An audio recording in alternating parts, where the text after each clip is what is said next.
দিবস উপলক্ষে আমরা যে র্যালিটা করছি, এই বছরের আমাদের 2025 সালের ওয়ার্ল্ড ভেটেরিনারি ডের থিমটা হলো অ্যানিম্যাল হেলথ টেকস এ টিম, মানে পশু স্বাস্থ্যটা একটা আমাদের সম্মিলিত প্রচেষ্টার ফল। এই সম্মিলিত প্রচেষ্টার মধ্যে যেমন ভেটেরিনারি ডক্টর আছে, তারপর আমাদের প্যারাভেটেরিনারিয়ান স্টাফ আছে, ফার্মার্স আছে, পশুপ্রেমীরা আছে, ওভারঅল প্রশাসন যেগুলি আছে এবং পলিসি মেকার যে গভর্নমেন্ট আছে, সবার সম্মিলিত প্রচেষ্টার ফলেই এই প্রাণী স্বাস্থ্যর সুরক্ষা করাটা সম্ভব।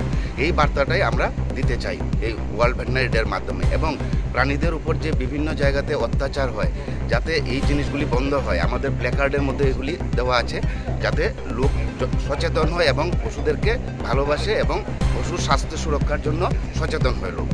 কারণ পশুর স্বাস্থ্য ঠিক না থাকলে আমাদের মানুষের এবং সমাজের স্বাস্থ্যটাও ঠিক থাকবে না। তো বৃহৎ স্বার্থে বলতে গেলে পশুর স্বাস্থ্য সুরক্ষা বলতে মানুষেরও স্বাস্থ্য সুরক্ষা এবং একটা সুন্দর সমাজ গঠনের জন্য এটা কাজ হবে।